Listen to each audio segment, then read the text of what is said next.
యాసంగి సాయానికి రేవంత్ సర్కారు ఎగనామం పెట్టేందుకు కుట్రలు చేస్తోంది. సీజన్ మొదలై నెల రోజులు గడుస్తున్నా ఇప్పటి వరకు పట్టించుకోవడం లేదు. పెట్టుబడి సాయం, రైతు భరోసా కోసం అన్నదాతలు ఎదురుచూపులు చూస్తున్నారు.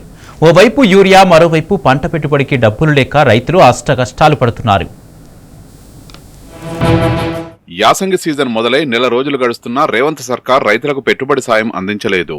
రైతుల సంక్షేమానికి పెద్దపీట వేస్తున్నామంటూ గొప్పలు చెప్పుకోవడమే తప్ప ఇప్పటివరకు కనీసం భరోసా కూడా కల్పించలేదు. దీంతో యాసంగి పంటల పెట్టుబడి కోసం అన్నదాతలు వడ్డీ వ్యాపారుల్ని ఆశ్రయిస్తున్నారు. అసలే వానాకాలం సీజన్ కలిసిరాక అప్పుల ఊబిలో కూరుకుపోయిన రైతుల్ని కాంగ్రెస్ సర్కారు తీరు మరింత కుంగదీస్తున్నది. ఈ ఏడాది శాంతం అన్నదాతల్ని ఆర్థిక ఇబ్బందులు వెంటాడుతున్నాయి. పెట్టుబడి సాయం అసలు ఇస్తారా, వరి సన్నాలకు బోనస్ ఎగ్గొట్టినట్లే ఈ సీజన్ రైతు భరోసా కూడా ఎగ్గొడతారా అని రైతులు ఆందోళన చెందుతున్నారు. యాసంగి సాగుకు సిద్ధమవుతున్న రైతుల్ని ఆర్థిక కష్టాలు వెంటాడుతున్నాయి. విత్తనాలు, ఎరువుల కొనుగోళ్లు, ఇతర పనులకు పెట్టుబడి కోసం అరిగోస పడుతున్నారు. రైతు భరోసా పథకం కింద రాష్ట్ర ప్రభుత్వం అందించే పంట సాయం కోసం 1000 కళ్లతో ఎదురుచూస్తున్నారు. ప్రస్తుతం రైతులు వానాకాలం పంటలను కొనుగోలు కేంద్రాల్లోనే విక్రయిస్తున్నారు. ఇప్పటికే నారు పెంపకం మొదలుపెట్టి దుక్కులు దున్నుతున్నారు. మరికొందరు రైతులు కూరగాయల సాగుకు సిద్ధమవుతున్నారు.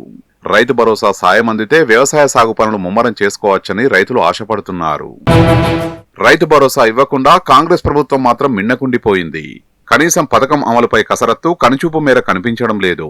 వరి సన్నాలకు బోనస్ ఎగ్గొట్టినట్లే పెట్టుబడి సాయానికి కూడా రేవంత్ ప్రభుత్వం మంగళం పాడుతుందా అన్న సందేహాలు రైతుల్లో వ్యక్తమవుతున్నాయి.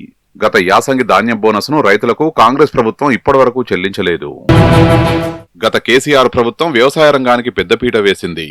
సాగు విస్తీర్ణం పెంపు లక్ష్యంగా రైతులకు పెట్టుబడి సాయం అందించాలని రైతు బంధు పథకం అమలు చేసింది.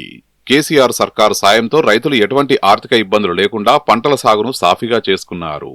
ఇంతలో వచ్చిన ఎన్నికల్లో కాంగ్రెస్ పార్టీ ఎకరాకు ఏడాదికి 15,000 రూపాయలు ప్రకటించింది.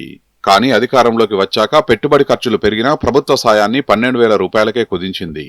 ఈ లెక్కన ఏడాదికి రైతులకు 3,000 రూపాయల చొప్పున ఎగనామం పెట్టింది. కాంగ్రెస్ పార్టీని నమ్మి ఓటు వేసి గెలిపించిన అన్నదాతలకు ఆశాభంగం కలిగింది.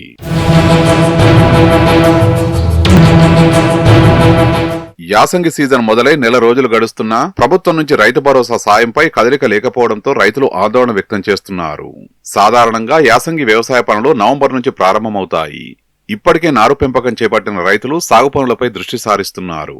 దుక్కులు దున్ని నాట్లు వేసేందుకు సిద్ధమవుతున్నారు. చలి కారణంగా నారు పెంపకం ఆలస్యం కావడంతో వ్యవసాయ పనులు మందకొడిగా సాగుతున్నాయి.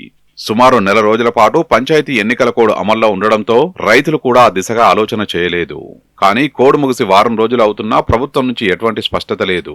భూముల క్రయ విక్రయాలు, కొత్త పాస్ పుస్తకాలు అందుకున్న రైతుల వివరాల్ని ఆన్లైన్లో నమోదు అయిన తర్వాత రైతు భరోసా నిధులు విడుదలయ్యే అవకాశం ఉంది. ప్రభుత్వం సాగు ఇబ్బందిని దృష్టిలో పెట్టుకుని వెంటనే పెట్టుబడి సాయం అందించాలని రైతులు ముక్తకంఠంతో కోరుతున్నారు.